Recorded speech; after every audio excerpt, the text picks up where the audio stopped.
The Power of Weather is sponsored by State Farm Insurance. Like a good neighbor, State Farm is there. The following program is part of Cable in the Classroom, a service of the cable television industry and your local cable company. The following is a special presentation of the Weather Channel.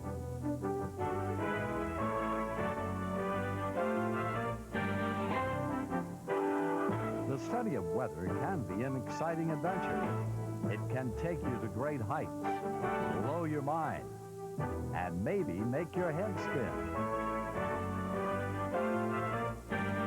Come with us on our adventure as we discover the forces of nature that fuel a hurricane, a snowstorm, a nor'easter, a tornado.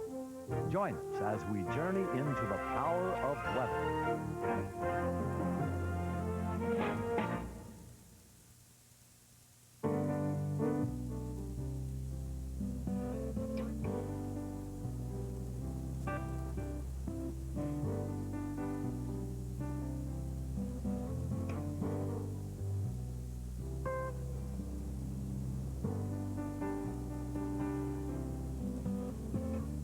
Here at the seashore is where you see it best, where the ocean and the sky come together with the land, where sunlight glows on the water and the air.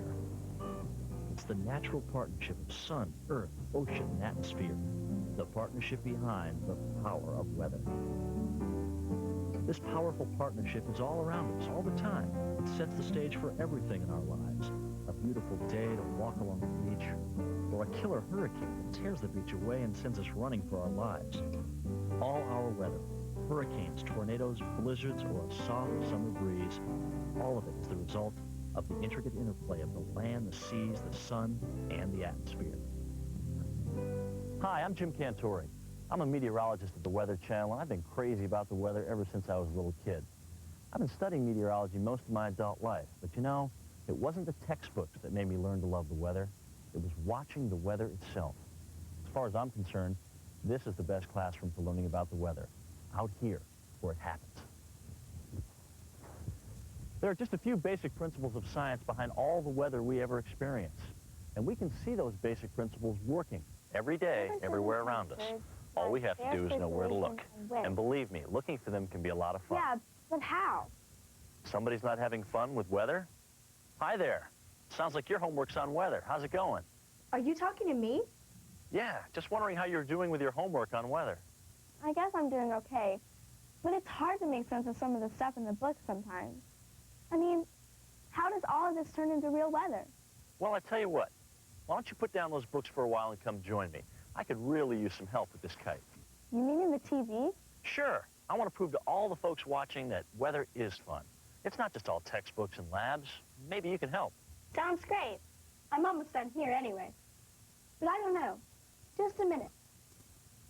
Hey, Mom, I'm done with my homework. Can I go on TV for a little while? I suppose so, dear. Just make sure it's something educational. And don't forget your sweater. Got it. I guess it's okay then. But how do I get there? There's nothing magic about TV. Just come on down. See, nothing to it. Hi, I'm Jim. Yeah, I've seen you on the Weather Channel. I'm Abby. This is so cool. Cool, yeah. But I didn't pick this spot just because it was cool. There's a lot of weather makers out here. I think we could learn a lot. Weather makers? Yeah, like the sand, the sea, and the air. I tell you what, I'll take the string, you hold the kite. Let's see if we can't make this thing fly. It's kind of windy here, isn't it? Often is this time of the day. It's what's called a sea breeze. Oh, I get it. This is what you meant by weather is fun. Yeah, but this is just a teaser. Okay, that's far enough. Hold the kite up and let it go.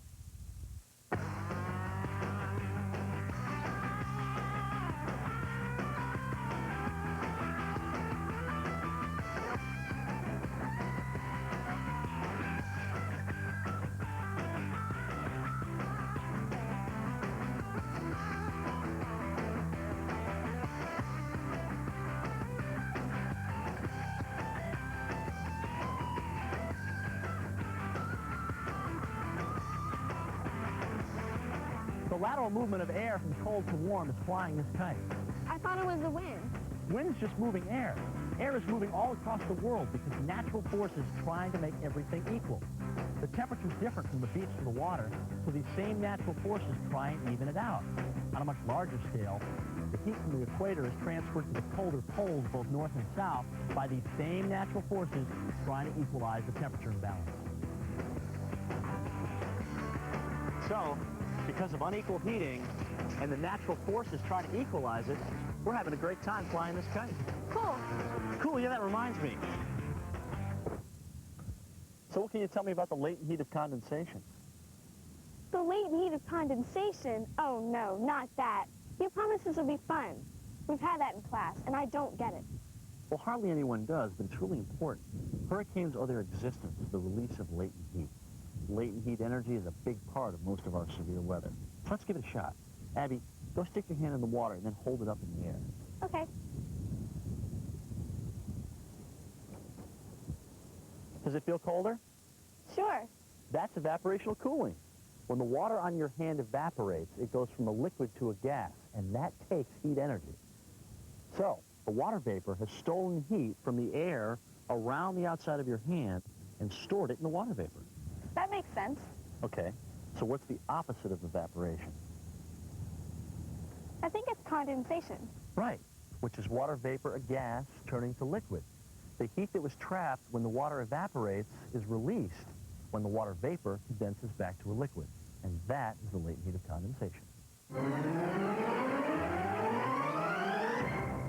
I still don't think I get it. Okay, let's try this again. No problem. Here's the water, here's the air. Okay. Here's the water vapor. And just like with your hand, the water vapor is going to absorb that heat energy and store it. At this point, that heat energy is latent, inactive, in limbo. The warm, moist air with water vapor rising into the cool air above condenses into a liquid. And in this case, you've got clouds. So, the heat that was stored when the water evaporated, the latent heat, inactive, in limbo, as I said, is re-released back into the atmosphere when the water vapor condenses into a liquid. That completes the cycle, and that gives us the latent heat of condensation. Holy cow! I think I get it. When water evaporates, heat energy from the water is stored in the water vapor. And when the water vapor condenses, like into clouds, the heat energy is released. You got it. You got it. Absolutely. You nailed it. And that's the power behind a hurricane. All the heat trapped by water vapor that's evaporated from the warm ocean waters in the summer. When that warm, moist air rises and cools, the water vapor condenses, and much of that heat energy is released into the hurricane. Makes for a very powerful storm. Like Hurricane Opal? Right.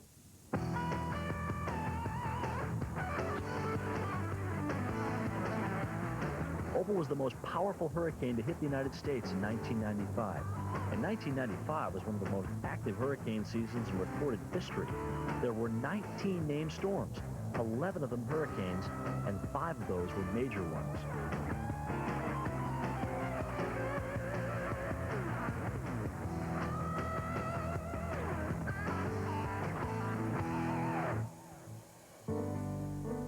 One reason it was such an active season was that the waters of the tropical Atlantic between West Africa and Bermuda were warmer than usual. As this warm water in the Atlantic evaporated, the water vapor that resulted had a lot of heat stored in it. And when the water vapor condensed back into clouds and rain, it released that heat energy into a number of powerful storms. The latent heat of condensation. Good, Abby. Remember I told you that the natural forces are causing air to move all over the world? Yeah. Well, the high-altitude winds, which circulate 60 to 70,000 feet above the equator, began blowing in a westerly direction. When that happens, it doubles the chances of stirring up more powerful hurricanes. I know, I have a feeling once it gets even in that warmer water, it's going to be worse, but looks like we got a center up here somewhat. Opal began, like many other hurricanes, as a tropical wave off the coast of Africa. By the time it hit Mexico's Yucatan Peninsula in late September, it had developed into a tropical storm.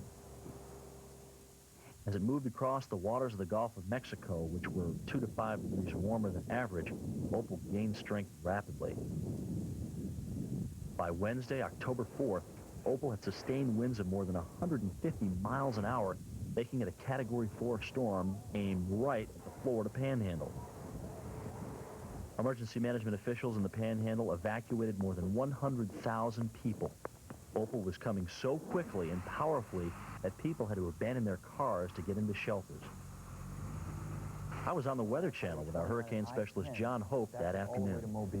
People need to get to shelters as rapidly as they can. You can't move on that road. You're 2 or 3 miles an hour, 5 miles an hour. Stay there. You're going to be caught out there with hurricane force winds on the road. So we're actually advising you not to leave at this point. Fortunately, a last-minute infusion of cooler, drier air sapped Opal of some of its strength. It weakened to 125 miles an hour as it approached land, but it still had wind gusts of 166 miles an hour. That is still a hugely powerful hurricane.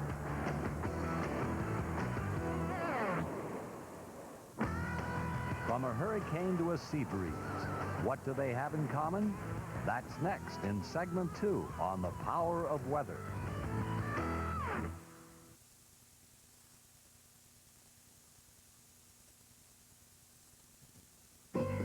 Being a parent is all about being there, whether it's a homecoming game or something as important as a college education. State Farm understands that. That's why State Farm Life Insurance makes sense. It's a smart way to help secure your children's future if something ever happened to you. See your State Farm agent for life insurance that's right for your family. It'll help make sure that all your dreams will be protected, like helping your children realize theirs. State Farm understands life. You know, we take a lot of pride in being an independently owned Napa Auto Care Center. Be sure to check the O2 sensor. We're part of a national network of repair shops who install Napa parts and live by a code of ethics that puts honesty and customer satisfaction first. How do I know the job's done right? Because I own this shop, and that's the way we do business here. Thank you, ma'am. Come back to see us. We keep America running. We keep America running. Napa Auto Care Centers. Napa, we keep America running. Skiers, call 1-900-WEATHER, 95 cents a minute for current slope conditions, trail openings, and weather forecasts from the Weather Channel. The Mantis tiller cultivator is changing the way Americans garden. The Mantis weighs just 20 pounds, so it's easy to carry and operate. Yet the unique patented tines and powerful two-cycle engine lets you cut through hard soils and dig down to 10 inches deep.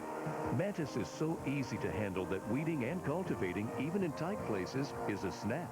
And with the optional Mantis attachments, you can dig furrows, trim hedges, aerate and dethatch your lawn, cut professional-looking borders, and remove weeds from cracks.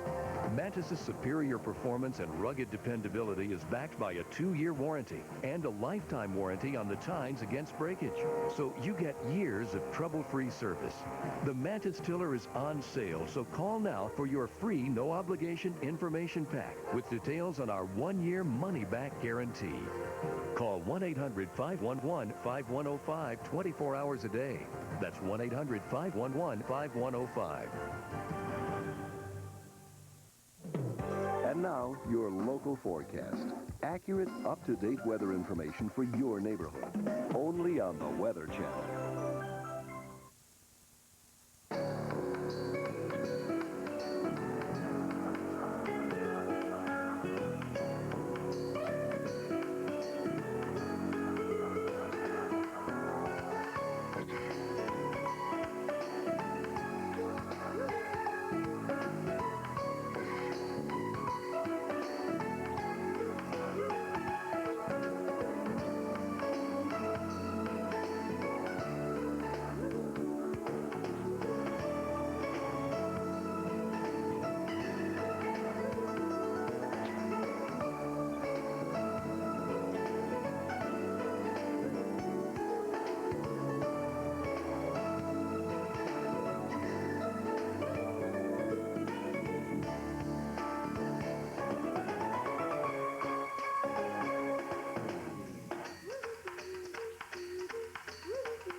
Hurricane Opal devastated a 120-mile stretch along the Florida Panhandle from Pensacola to Mexico Beach. Did the wind do all that damage? Indirectly, it did. But in fact, a lot of the damage and deaths from a hurricane are caused from the ocean water. The wind pushes the water out ahead of it. That's what meteorologists call the storm surge. It's mainly the result of air's friction over the water's surface. The stronger the wind blowing over the water, the more the storm surge and the piling up of water. Add pounding waves on top of the surge, you're going to see a whole lot of damage.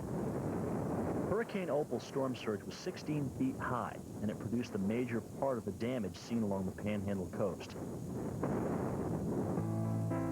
From Fort Walton Beach to Destin, the storm surge destroyed nearly everything within a half mile of the beach. Where did all the sand come from? The storm surge. It washed in tons of sand, and it filled the first floors of hotels and homes along the beachfront. At Pensacola Beach, rows of beachfront homes were completely gutted. Opal tossed 30-foot boats on shore. It blew out ground floors of beachfront condos and washed them off their foundations. It destroyed 100 homes and severely damaged another 1,000 in Panama City Beach. It ripped off the end of the newly refurbished concrete pier there as well.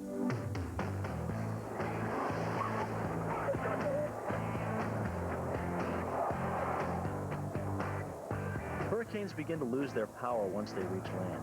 They get cut off from the main source of energy, which is the warm ocean water, and they weaken. Also, the friction from the land weakens them as well. By the time they are 40 miles inland, they begin to die out. But Opal kept moving over land at 23 to 25 miles an hour. Its initial power, coupled with a strong steering current, propelled it over land so quickly that it was still producing hurricane-force winds more than 200 miles inland. So not only do we have Opal very nearly a Category 5 storm, but we also have a storm that is not going to wind down immediately once it moves inland. Let's get into this a little bit more. There's going to be a very small area where that storm is going to affect areas perhaps in Montgomery, Albany, Georgia, Tallahassee, Birmingham, even as far north as Atlanta and Chattanooga, where there could be extensive damage as well. I mean, and sure enough, there was. Gale-force winds, torrential rains, flooding, and tornadoes spawned from the storm caused massive damage.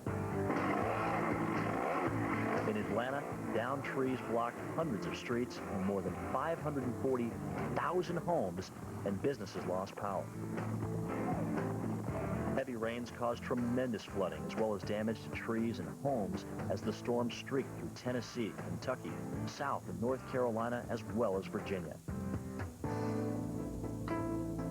In the end, the devastation Opal left behind was enormous.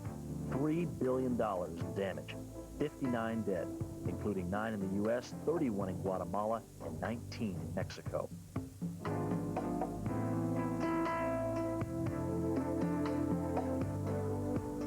Opal was in the right place at the right time to turn into a powerful storm, and it had so much forward speed that it remained powerful many miles inland. Opal proved that you don't have to live on the coast to witness the destructive power of a hurricane. Hurricanes. In fact, all powerful storms are extreme situations. They're very complicated, and there's a lot that goes into the making of even one.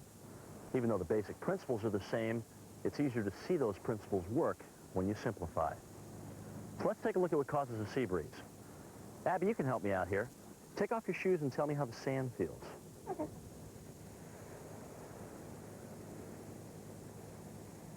It's nice and warm. Now go feel the water. It's cooler. The sun is the source of heat for both the sand and the water. It heats them through radiation. Radiation passes through the atmosphere without heating it much and warms the land and the water below. It's the land and the water that directly heat the atmosphere near the ground. Abby, let's find out how much colder the water is. You check the water temperature, and I'll check the sand.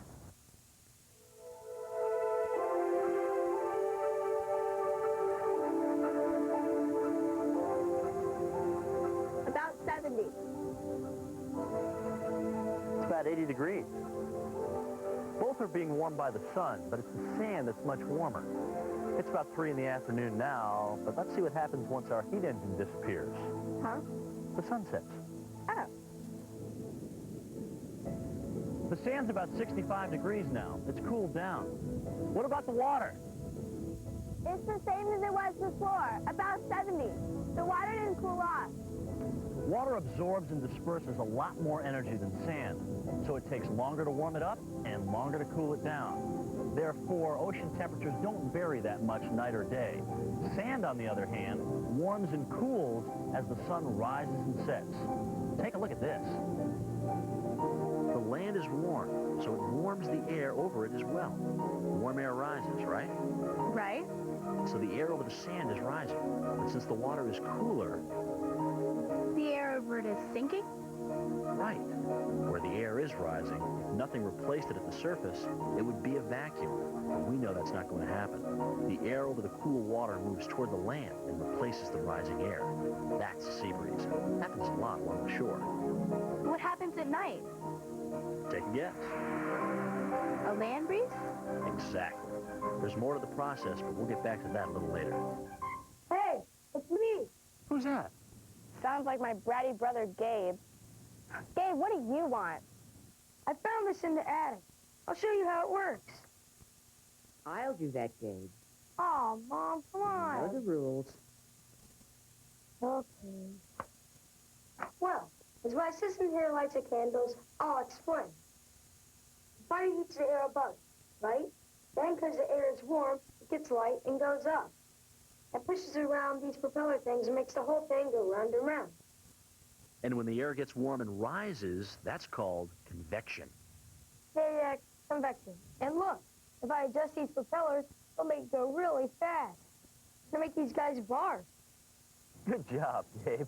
See, the power of convection not only makes warm air rise, but rise with real force. It creates enough wind to push that thing around. There's a lot of heat energy just from those little candles. Yeah, okay, but there's a lot of difference between pushing around some toy and blowing down houses. Need more proof, eh? Okay. Wow, what's this? We're inside a hot air balloon. Hey, Doug, you out there? Sure am, Jim. How you doing? All right, good to see you. Great. Doug, this is Abby. Abby, this is Doug. Hi, Abby. How you doing? I'm Good fine. to see you this morning. What do you think?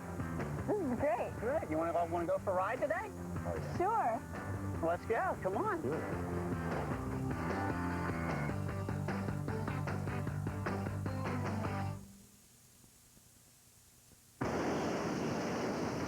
Coming up in segment 3, Jim and Abby find out how to be lighter than air.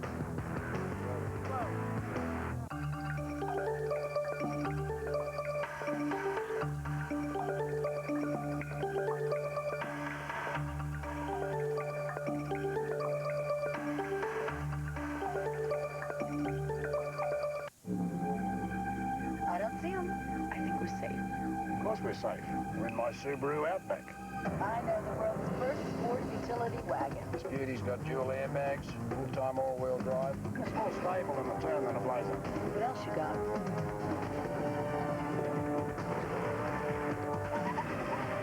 Better braking than an Explorer. That's my Subaru Outback. The world's first sport utility wagon. Visit your nearest Subaru dealer today to experience the beauty of all-wheel drive. The Power of Weather is sponsored by Subaru. Test drive the 1996 Subaru Outback, the world's first sport utility wagon.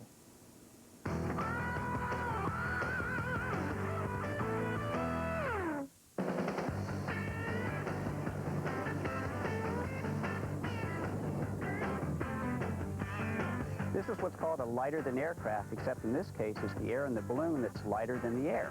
Because you heat it. That's right. The air in the balloon has to be hotter than the surrounding air to get lift. How much warmer? It's got to be hot enough to lift our weight. We can go up to 250 degrees Fahrenheit if we have to. No motors, no propellers, just the natural forces of convection, and off we go.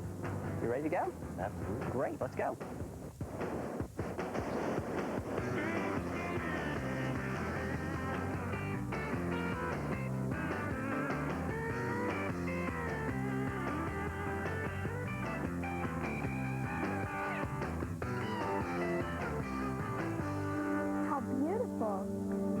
fly this time of morning right after sunrise. That's when the winds are calmest, Abby. How much weight is the balloon lifting, Doug? Jim, you figure the three of us, the weight of the envelope, the fuel, everything, about 1,000 pounds altogether. All that weight is lifted just by convection? Wow. How do you steer it? Well, as you know, winds flow in different directions at different altitudes, so by going up or down in the wind, we're able to get into the direction of the wind that we want to go. It's a little cooler up here than down on the ground. Yeah, remember, the sun heats the ground, and the ground heats the air. Yes. So, the farther away from the ground you get, the cooler the air. This is a good place to learn about weather. Look at that huge cloud out there. You can actually see it growing. Clouds like that are created by convection, too. Just like in this balloon, the warm surface air rises into the cooler air above. The water vapor in the warm air condenses as it cools, and you've got clouds, maybe even thunderstorms. These are thunderstorms developing in the panhandle of Texas. The initial convection is the pretty part. But when these clouds build to 50,000 feet above the earth, they can generate baseball-sized hail, drenching downpours, lightning, high winds, and tornadoes. The power of a thunderstorm is incredible, but it starts from the same basic principle that puts our balloon or our kite into the air. What we're seeing here are cumulonimbus clouds, part of a big thunderstorm in its early development. Cumulo-what-if? Cumulonimbus. This was late afternoon following the hottest part of the day. That's when most thunderstorms really get going. Convection, rising air, can be triggered by daytime heating. Of course, this kind of explosive convection takes place only in the very unstable atmosphere. That's what's going on here. Very dry air from the west rides over more humid air in the Gulf of Mexico. This video was shot by storm chasers on June 2nd of 1995. Storm chasers? Sounds scary to me. It should sound scary. Chasing tornadoes can be very dangerous if you don't know what you're doing. Don't even think about trying it without someone very experienced. Chasers shoot some pretty awesome video, though. There were dozens of storm chasers on this line of thunderstorms in the Texas Panhandle, and that's what makes it particularly interesting. There's more scientific data on this family of thunderstorms than on any other in history. This is a mobile ballooning unit. What I'm looking at right now is a vertical profile of the winds in the environment right here over Dimmitt, Texas. There's more than enough shear for supercell storms today and for big tornadoes. Scientists have a pretty good understanding of how thunderstorms form. They don't know much at all about why tornadoes form within the storms. That's why all these people were watching the thunderstorms that day. They're part of Vortex, a major tornado study project. And June 2nd, 1995 was their most successful chase day. The first thing they look for is a mesocyclone, a huge column of rising air that not only rises but rotates. As the air rises, it runs into winds aloft, coming from several directions.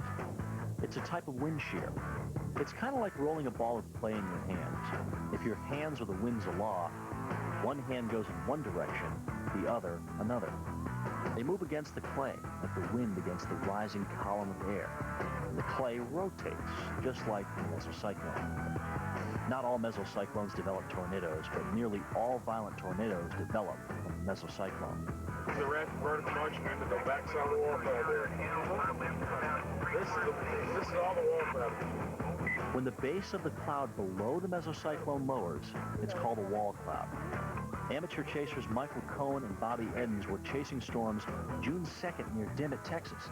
They had an excellent view of the wall cloud. You can see it clearly here in their video. When you see a wall cloud, it's time to start looking for a tornado. A Vortex team spotted the Dimmitt tornado first and had to beat a hasty retreat. Eddins and Cohen were south of Dimmitt. Look at the dust. Large dust debris on the ground. Oh my gosh. Vortex rotating around, rapid rotation forward. They said for us to watch for something spinning up on this side. Look at that, there's little one spinning up right over here. Yeah, we're seeing it. I'm shooting on it. At the same time, the Vortex team had moved out of the tornado's path and shot this video of the storm's north side. Across the road by Long Chapter. Vortex had a mobile scanning Doppler radar about 2 miles from the tornado. This Doppler image is unprecedented. It's so detailed and so close, the tornado looks like a hurricane. The Dimmitt tornado damaged 2 homes and a fertilizer plant. It ripped about 120 feet of pavement off a Texas highway. No one was killed, but when the scientific data gathered by the Vortex is analyzed, this may be one of the most important tornadoes in history.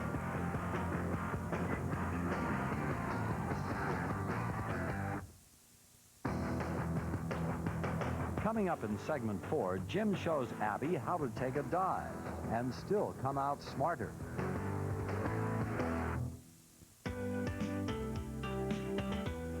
More about the weather around the world and around your neighborhood. The Weather Channel. No place on Earth has better weather.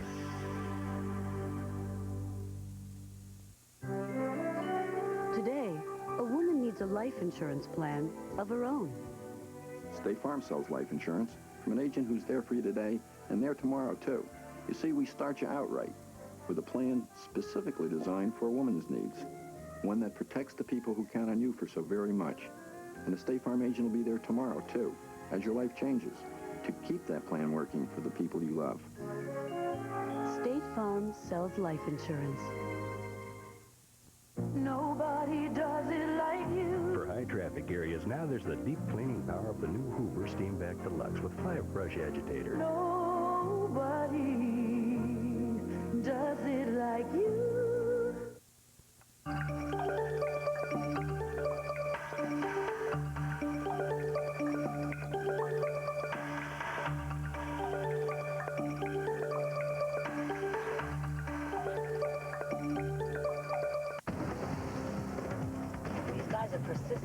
Well, they're no match for the world's first sport utility wagon. Oh, really? All-wheel drive Subaru Outback's got more headroom than a Cherokee. Ground clearance of an Explorer. So you say. Ride smooth as any car. Got any more of those tidbits? What, like more stability in a turn than a Chevy Blazer? Sure, that'll do. That's why Subaru Outback. World's first sport utility wagon. Visit your nearest Subaru dealer today to experience the beauty of all-wheel drive. The Power of Weather is sponsored by Subaru. Test drive the Subaru Outback, the world's first sports utility wagon.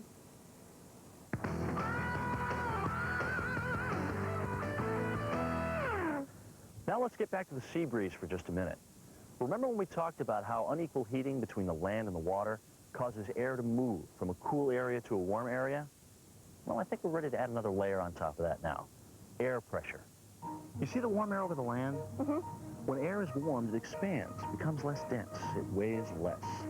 Air pressure is simply the weight of the air. So, if it weighs less, it exerts lower pressure. Let's put an L there for low pressure. Low pressure because warm air is light? Right. And over the water, let's put an H for high pressure, because cool air is dense and heavy, and so it exerts more pressure. So now what can you tell me about a sea breeze? It's blowing from high to low pressure. You got it. Heating and cooling changes the air pressure, and air always flows from high pressure to low pressure.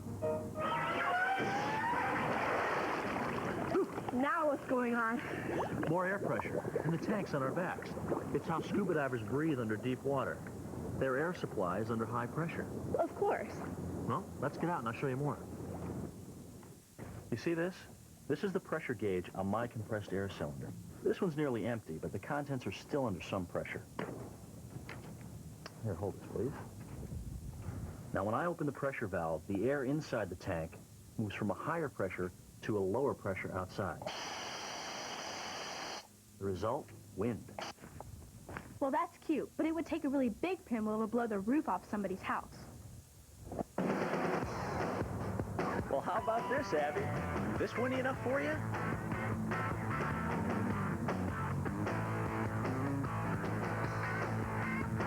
Oh, yeah, nice move.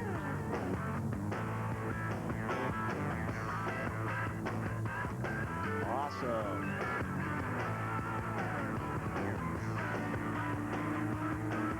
Nice.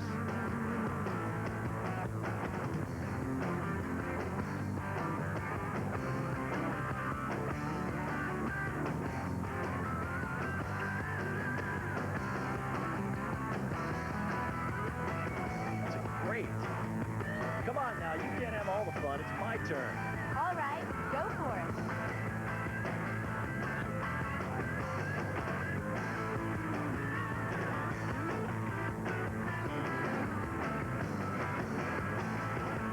Here's one of my favorites. Go, Jim!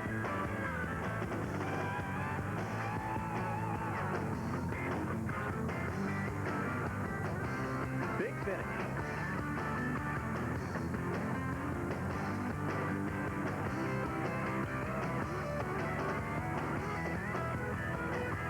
Wow, that's incredible!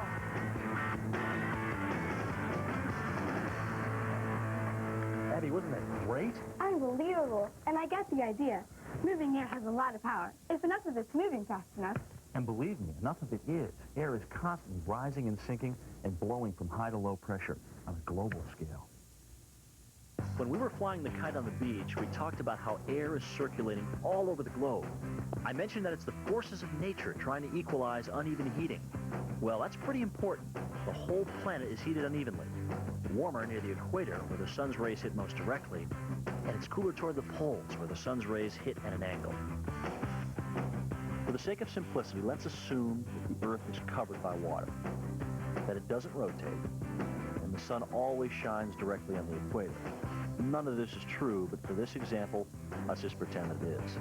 Air rises where it's warm, sinks where it's cold, flows from high to low pressure, and sets up the basis for global circulation. It's a sea breeze on a grand scale. And what makes a sea breeze? The difference of heating in land and water. And that's how large bodies of water influence climate. And not only oceans and seas, but Great Lakes, too. Wow, that's a lake? That's Lake Superior near Duluth, Minnesota. When the winds come through this area, you could swear it was the North Atlantic. The Great Lakes are very important to our climate. They're like another ocean in the middle of the continent. They define the economy, the lifestyle, the climate of all the areas around them. For instance, because of the lakes, farmers near them can grow fruits and vegetables that otherwise would never survive that far north. How come? Well, remember when we talked about the sea breeze? We learned that water retains heat longer than land. The lakes stay relatively warm in the early winter, so the winds off the lakes are warm, and that makes for a long growing season. But there's another side to lake climate, lake effect snow. People on the downwind side of the lakes get huge amounts of snow. In late fall and early winter, the lakes are still warm, so when cold, dry air comes pouring out of Canada over the warm water, guess what happens? Evaporation. And? Oh, me. It's Gabe again. Hey, Gabe. Look at this. Good job, Gabe. You're right. The condensation on your glass comes from the same process as rain or snow. Yeah, Mom told me. And not only that, I can make clouds. So you put some hot water at the bottom of this jar. The warm waters of the lake. Then you get some ice. Cold air aloft. Then Mom will drop a match into the jar and I'll put on the ice very fast. Then smoke particles act like your drinking glass and give water vapor something to condense on.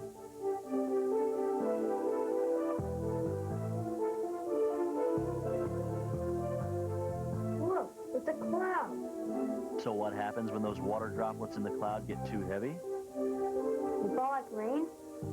And if it's below freezing up there? Snow. Or sleet, or hail, depending on other conditions. So lake effect snow comes from the lakes. Exactly. Like December 10th of 1995. Both the atmosphere and Lake Erie were perfect for lake effect snow. The water is still well above freezing in December, but the air flowing over the lakes can be bitterly cold in autumn. The warm air from the lake's surfaces rise into the cold air above. Convection. Right, and the moisture in the warm air just above the lake hits the cold air and... condenses. You got it. And because the air is very cold, the condensation forms snow. In the couple of weeks leading up to December 10th, a huge mass of Arctic air had been sitting over Alaska and the Yukon. It slid south behind a low-pressure system and crossed Lake Erie from the southwest, traveling about 200 miles over the warm water. Buffalo, New York is in the eastern end of Erie. Buffalo got buried. Most of the time, the cold air will come over from the west or the northwest. This time, the winds are out of the southwest, That passed over the entirety of Lake Erie, which is about 240 miles. Cold air can't hold much moisture to begin with, and coming over that expansive lakefront, it picked up a lot of moisture and condensed, formed the clouds, and then the heavy snow band went right into the city of Buffalo and the eastern suburb, over 2 feet of snow. Buffalo's famous for snow, but this was the worst on record. Snow fell at about 3 inches per hour for more than a day. 38 inches at the Buffalo Weather Service in 24 hours. That's 10 inches more in just one day than is usual for the whole month of December.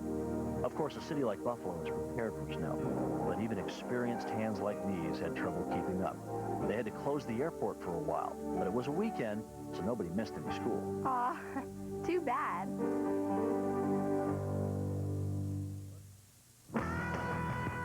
Coming up in segment 5, Abby learns the secrets of a great curveball as the Power of Weather continues. The Power of Weather special presentation is sponsored by State Farm Insurance. Like a good neighbor, State Farm is there.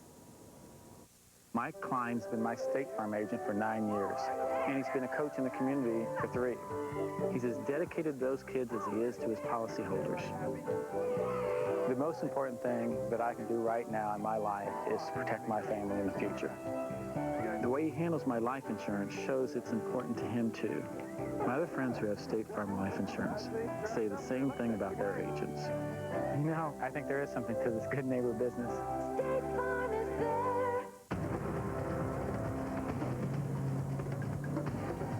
They're still back there.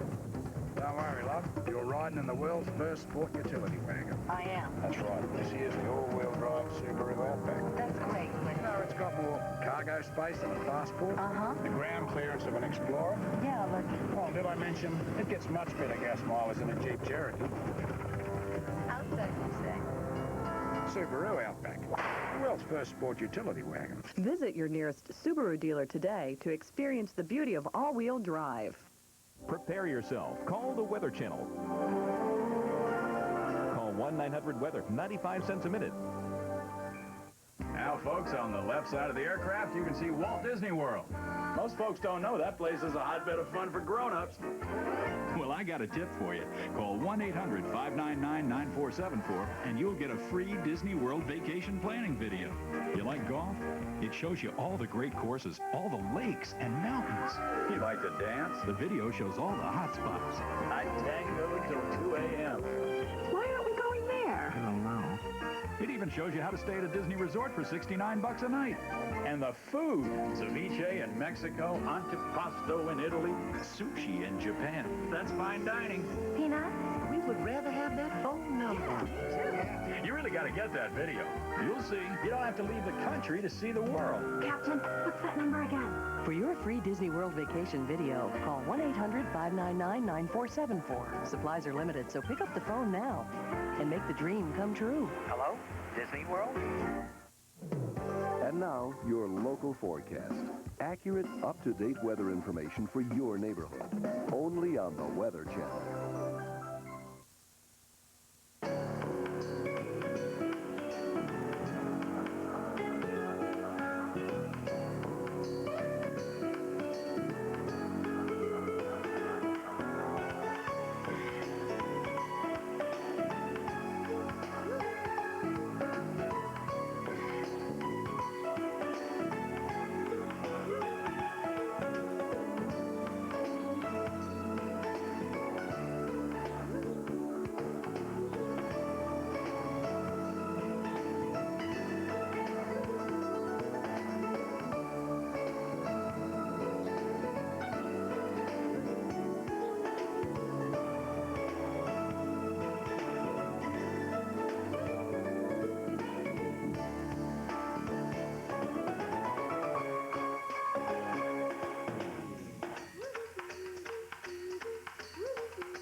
Power of Weather is sponsored by State Farm Insurance. Like a good neighbor, State Farm is there.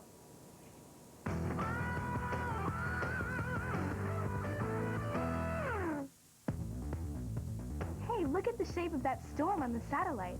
It looks like it's kind of turning. That's something else these storms have in common. See, here's a hurricane. It's turning counterclockwise. Remember our global circulation model earlier? We said we would assume that the Earth doesn't rotate, but of course it really does. The result is the Coriolis effect. Hey, you guys, I found something else in the attic for you. I can demonstrate the Coriolis effect with this record player.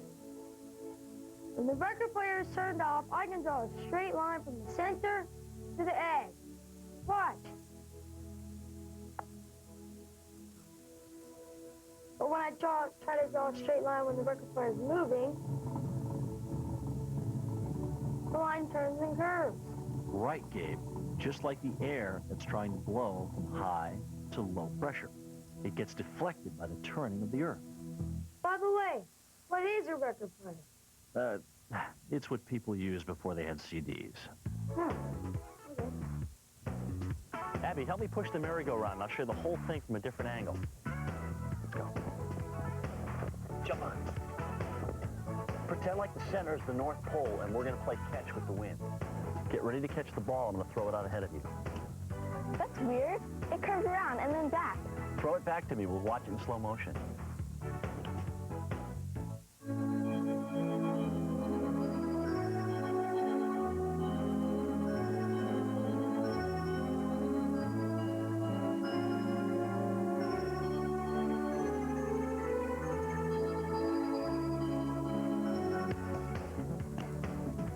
That's so cool. Now let's try it from a different angle, from above. You see, the ball's only curving in relation to the rotating Earth. Greg Maddox, eat your heart out.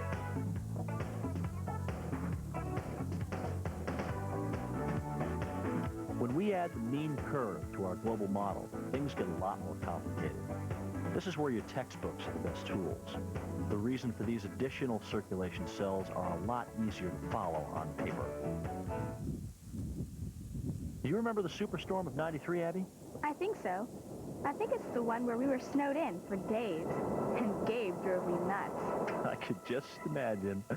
Well, the '93 superstorm demonstrates all the things we've been talking about. The latent heat of condensation, winds from high to low pressure, convection, the Coriolis effect, condensation and cloud formation, precipitation, all these things coming together to produce the most widespread and intense winter storm in a century. It was a monster storm. It formed over the Gulf of Mexico, and by 2 days later, it had hit nearly the entire eastern third of the U.S. On March 13th, the flow generated by the storm touched from Cuba to the Canadian Maritimes. I remember the wind. It made us all think of a hurricane with snow. That's a pretty good description of it, Abby. It swept through the eastern third of the nation in a blowing, swirling mass of clouds and dumped tons of snow. In fact, every East Coast metropolis was kind of on a foot, in some cases more. The scope of this storm was so huge that over the course of 2 days, its top official wind speeds were at opposite ends of the country.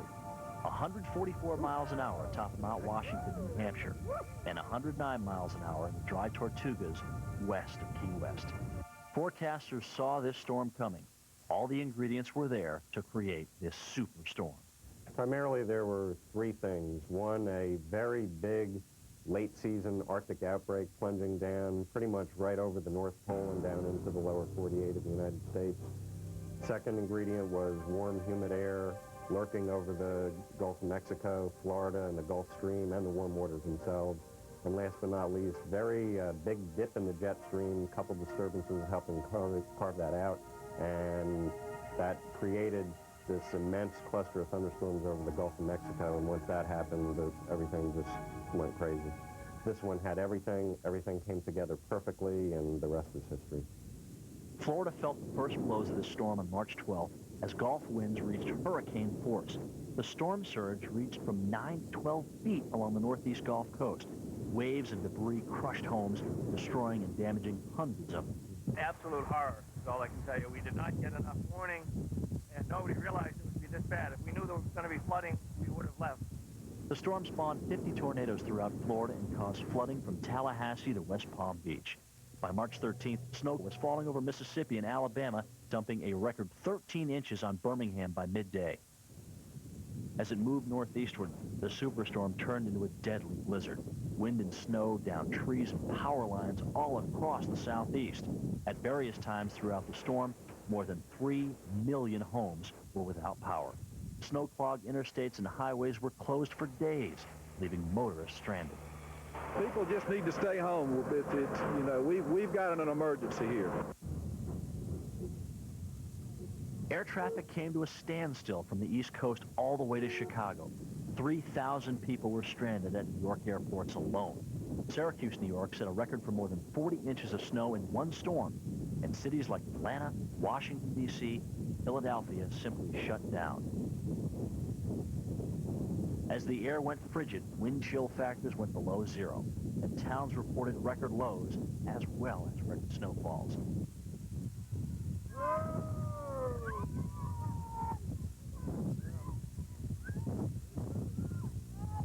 The Carolina coast took a beating. Pounding surf and howling winds brought on storm surge flooding from the Grand Strand to the Outer Banks.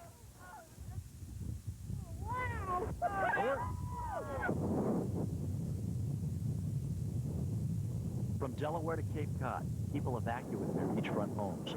15 houses toppled into the sea at Southampton, New York. On the 14th, the storm whipped up the seas and created blizzard conditions in large areas across New England. Then it pushed into eastern Canada, where it lashed at Nova Scotia and New Brunswick. The superstorm of '93 had it all. Hurricane-force winds, a storm surge, tornadoes, blizzard conditions, frigid cold, and floods. It caused over 230 deaths, more than any other single event since the killer tornadoes of 1974. Wow. Abby! Abby! Tell Mr. Cantore goodbye now. Lunch dinner. I'm sorry. I guess I have to go. Yeah, dinner called. Too bad, Ab. We were just about to go bungee jumping. Just kidding. Listen, you've been a great help. I hope you had a good time. I did. This was the greatest weather class I ever had. Can we do it again? Maybe. But in the meantime, stick with the books. You'll learn even more. And remember, always keep looking around you because the power of weather's everywhere. Abby, dinner. Oh, Mom said not to track stands with the study. Coming. Bye, Jim. Thanks for everything. You bet. Bye, Abby. Just go out the way you came in.